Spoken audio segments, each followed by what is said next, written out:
À la une de l'actualité, dans le cadre d'une opération contre les étrangers en situation illégale, des policiers armés ont perquisitionné les bureaux de la chaîne de télévision chinoise CGTN au Kenya.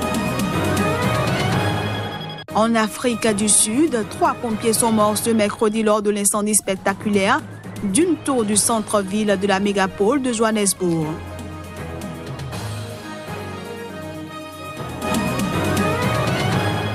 Et puis en Colombie, la guérilla de l'armée de libération nationale a relâché ce mercredi 3 militaires. Ces derniers avaient été enlevés le 8 août dernier.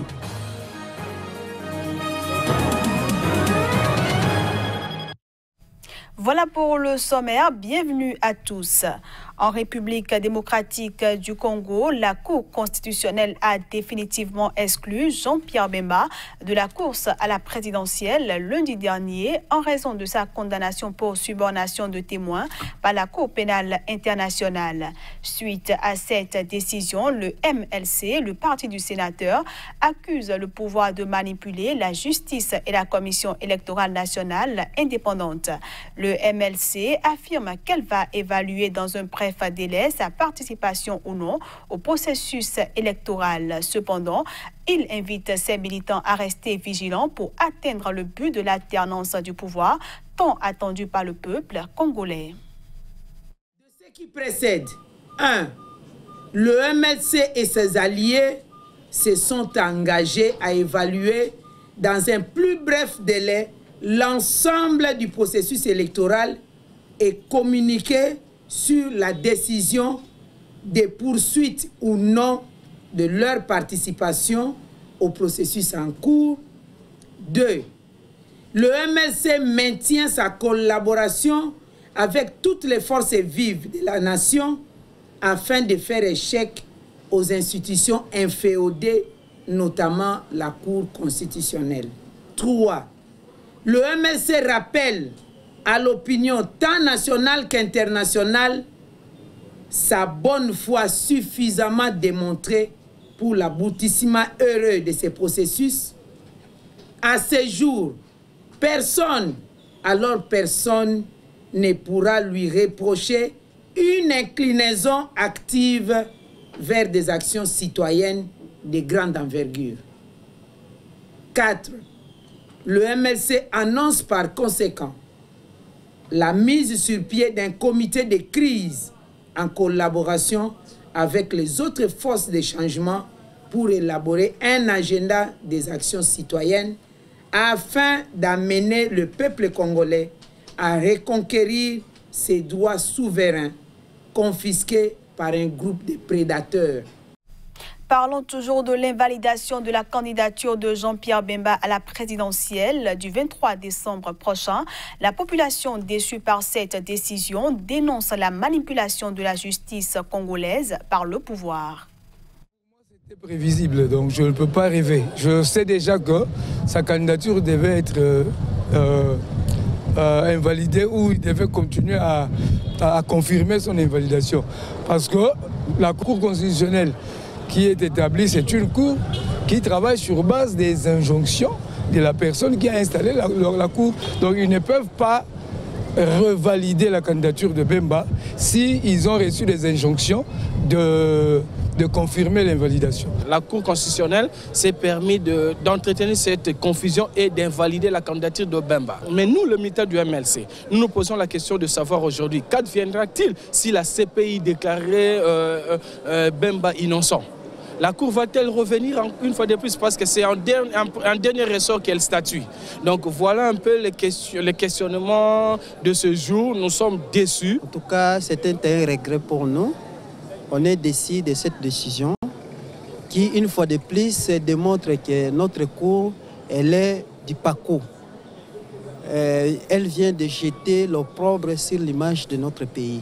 Elle ne nous a pas honorés parce qu'on s'attendait de cette Cour la vérité, le droit, comme ça s'est fait partout. Pendant ce temps, au Zimbabwe, les nouveaux députés ont prêté serment ce mercredi. Et ce, 2 semaines après que le président Emmerson Mnangagwa ait été investi président du Zimbabwe. La ZANU-PF, parti présidentiel au Zimbabwe, a décroché aux législatives 145 des 210 sièges de l'Assemblée nationale contre 63 sièges au MDC et 2 à des indépendants. Les députés élus au cours de ce scrutin controversé du 30 juillet ont donc prêté serment mercredi au Parlement. La majorité dont dispose le président Emmerson Mnangagwa lui permettrait d'amender la Constitution. Je ne pense pas que nous allons faire grand-chose avec ce président, car je vais dépendre d'éléments comme l'investissement international pour changer quoi que ce soit.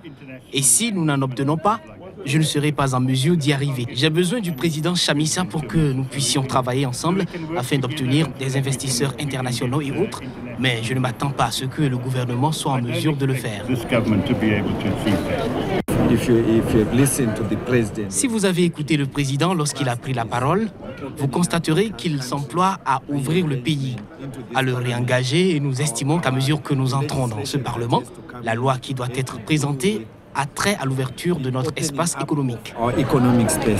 Le Sénat est composé de 80 membres, dont 60 nommés selon la représentation proportionnelle.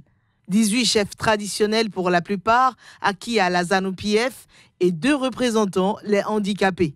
Le président Mnangagwa s'est engagé à relancer l'économie en crise du pays et à lutter contre la corruption. Révélation d'une commission d'enquête de l'ONU de graves violations des droits de l'homme continue au Burundi. L'organe met en garde contre un risque d'aggravation de cette situation en lien avec le contexte électoral. Des enquêteurs de l'ONU sur le Burundi ont prévenu mercredi que de graves violations des droits de l'homme, dont des crimes contre l'humanité, s'y poursuivaient. Cette révélation est véhiculée dans un rapport de la commission d'enquête de l'ONU sur le Burundi, établi en 2016 par le Conseil des droits de l'homme. Que la période qui commence maintenant et qui va aller à 2020, le contexte électoral est toujours un contexte qui nourrit la violence politique et les violations des droits de l'homme. Et nous faisons une alerte à la communauté internationale et au Conseil des droits de l'homme. C'est maintenant qu'il va falloir être vigilant. Quand nous parlons de violation des droits de l'homme et de persistance de violations, nous parlons des violations suivantes. Alors vous allez voir que ce sont des violations graves.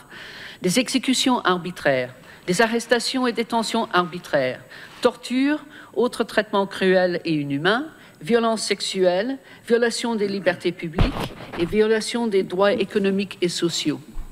La commission qui dénonce l'impunité au Burundi a élaboré une liste confidentielle d'auteurs présumés de crimes contre l'humanité qui pourra être partagée par l'ONU avec tout organe ou juridiction compétente qui mènera des enquêtes indépendantes et crédibles.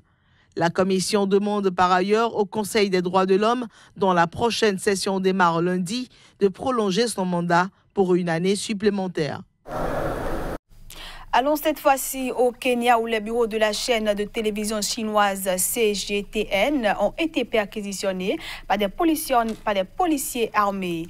Plusieurs journalistes ont été brièvement arrêtés lors de cette perquisition. Dans le cadre d'une opération visant les étrangers en situation illégale au Kenya, les bureaux de la chaîne de télévision chinoise CGTN ont été perquisitionnés par des policiers armés. Des vidéos prises à l'aide de téléphones mobiles montrent des policiers en civil embarquant des employés chinois de CGTN dans des véhicules, et ce, tout en demandant aux employés d'une autre nationalité de montrer leur passeport ou de les accompagner au poste de police. Suite à cette perquisition, le chef de la police kenyane a déclaré que tous les étrangers arrêtés à la CGTN ont été relâchés une fois leurs documents vérifiés. Dans un communiqué, l'ambassade de Chine déclare qu'elle a reçu des appels à l'aide de 13 ressortissants chinois. Cette opération fait suite au lancement en août dernier d'une vaste opération visant à arrêter les étrangers en situation illégale dans le pays. Le Kenya et la Chine entretiennent, rappelons-le, de bonnes relations diplomatiques. Le président Uhuru Kenyatta a par ailleurs participé ces derniers jours à un sommet sur les relations entre la Chine et l'Afrique à Pékin, où il devait signer un accord sur le financement de la seconde phase d'un grand projet ferroviaire qui doit relier l'Ouganda. En Afrique du Sud, 3 pompiers sont morts ce mercredi. C'était lors de l'incendie spectaculaire d'une tour du centre-ville de la mégapole de Johannesburg.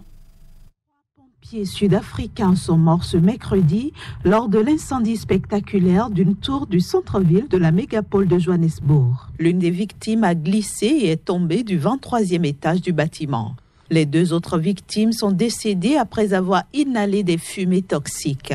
8 de leurs collègues ont été hospitalisés pour différentes blessures, dont des brûlures, et 2 autres étaient toujours portés disparus dans le bâtiment incendié.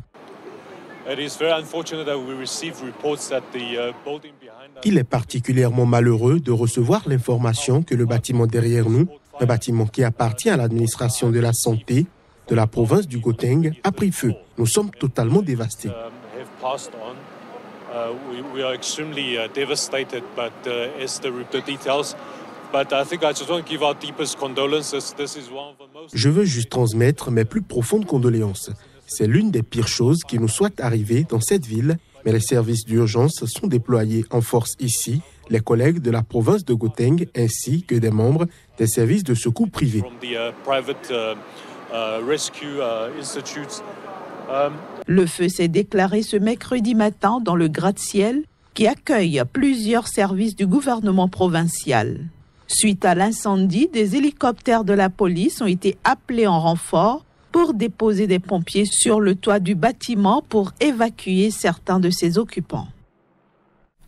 En Colombie, la guérilla de l'armée de libération nationale a relâché 3 militaires, et ce, à la veille d'une décision du gouvernement de reprendre ou non les négociations de paix avec la dernière guérilla active du pays. Les images.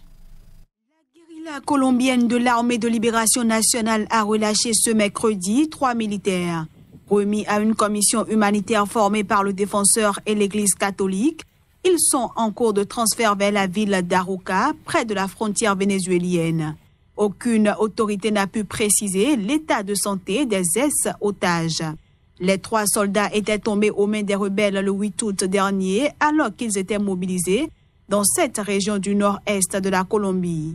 Selon le haut commandement militaire, les 3 hommes étaient désarmés et circulaient en civil dans un véhicule. Leur libération intervient à la veille d'une décision du gouvernement de reprendre ou non les négociations de paix avec la dernière guérilla active de Colombie.